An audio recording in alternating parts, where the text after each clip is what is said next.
दोस्तों, भारत का दिल कहे जाने वाले दिल्ली, जब खास करके दिसंबर जनवरी का जो महीना आता है तो यहाँ से जो अमीर लोग होते हैं, जो पॉलिटिकल लोग होते हैं, जो रसूखदार लोग होते हैं, वो ज़्यादातर दिल्ली छोड़ करके बाहर चले जाते हैं। इसके पीछे क्या रीज़न है दोस्तों कि दिल्ली की प्रदूषण एक ऐसी समस्या है जिससे निजात पाना मुश्किल ही नहीं, नामुमकिन कह सकते हो आप। क्यों कह सकते हो? क्योंकि मैं थोड़ा सा भूगोल को आज बताऊंगा कि दिल्ली में जो प्रदूषण की समस्या है उनका भौगोलिक कारण क्या है और यहाँ जो परमानेंट सॉल्यूशन क्या होगा। इस पे किसी भी नेता का और या किसी भी जो करता धरता है, जो देश की कमान जिसके हाथ में है, उनको इस ढंग से या तो जानकारी नहीं है या जानकारी है तो जो अंदर की जो इच्छा शक्ति होती है किसी भी काम को संपूर्ण रूप से नष्ट करने का, वो उसमें विद्वान नहीं है। अगर होता तो पोल्यूशन कोई बहुत बड़ी समस्या नहीं है जिसको हम निजात नहीं किया जा सकता हो या कर सकते हो।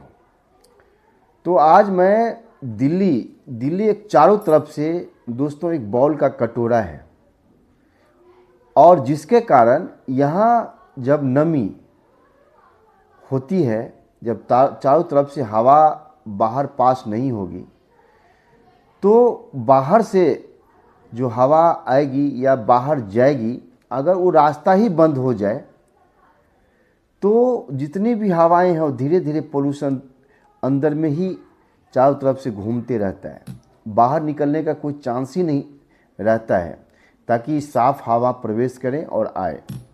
तो क्या रीज़न है कि दिल्ली चारों तरफ से, चाहे उत्तर दिशा हो, चाहे दक्षिणी दिशा हो, चाहे पूरब दिशा हो, चाहे पश्चिमी दिशा हो, कौन कौन से पहाड़ों से घिरा हुआ है, कौन कौन स्थानों से घिरा हुआ है, अरावली की क्या भूमिका है, मालवा के पठार का क्या भूमिका है और हिमालय पर्वत का क्या भूमिका है, गंगा और यमुना के मैदानों को क्या भूमिकाएं हैं, इस पर मैं आज आपको थोड़ा सा नोट्स के माध्यम से जो हमने बनाया है उसको खोलने का काम करता हूं। और ये वीडियो देखने के बाद आप ज़रूर समझेंगे और जानेंगे कि ये रियलिटी है। अगर इस पर समाधान हो जाए, इसको अगर हमारे भारत के या हमारे दिल्ली के जो पॉलिटिकल लोग हैं, जो देश को चलाते हैं, जो राज्य को चलाते हैं, या जो समाज सेवी हैं, अगर इस वीडियो को देखेंगे तो उनको ज़रूर आँख खुल जाएगी और इस पर गौर फरमाएंगे।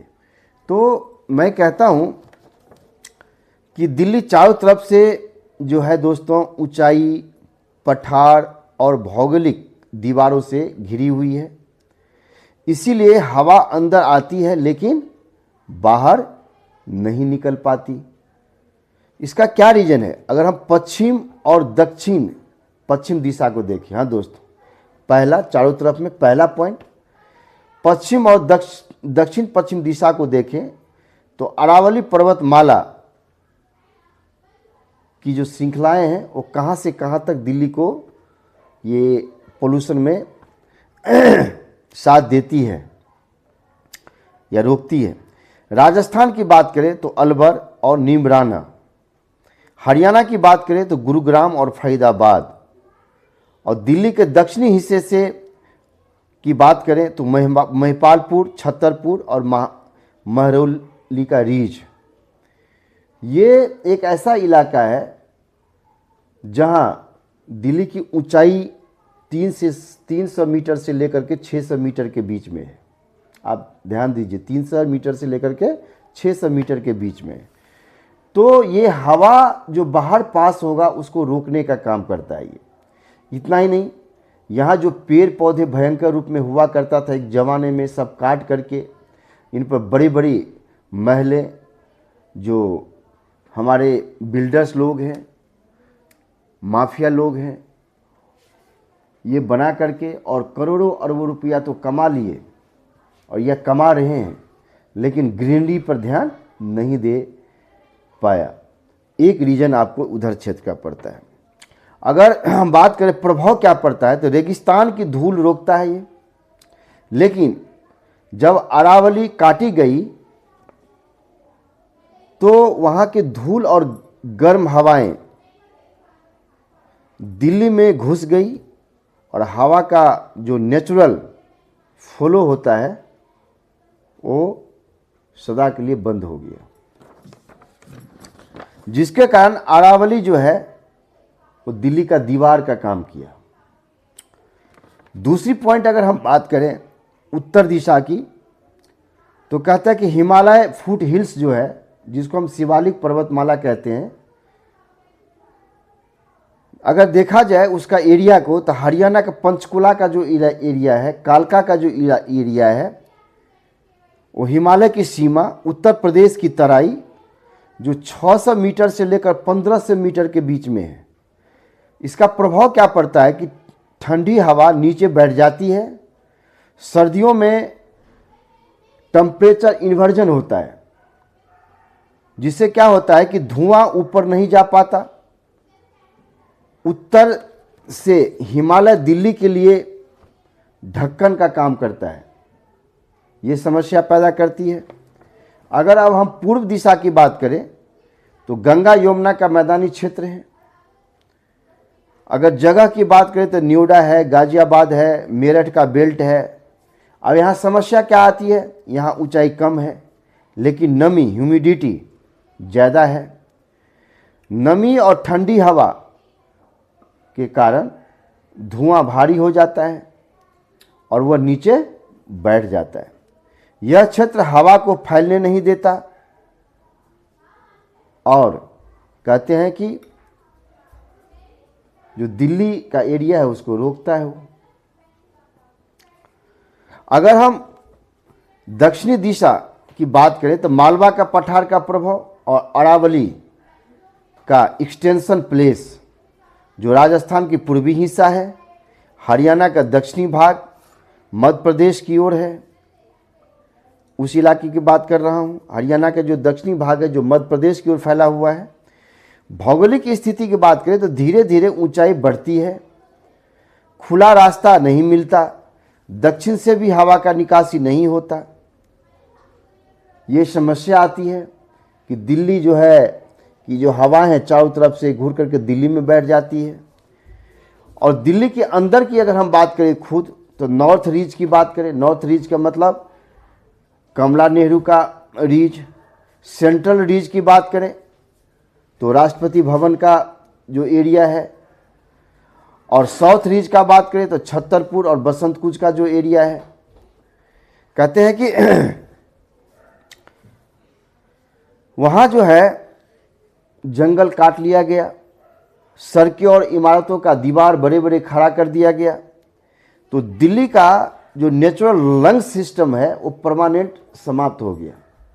तो जब दिल्ली का लंग्स सिस्टम को समाप्त कर दोगे तो दिल्ली में चाहोगे कि हम बड़ी बड़ी पानी का गाड़ी चला करके और जहाँ पोल्यूशन को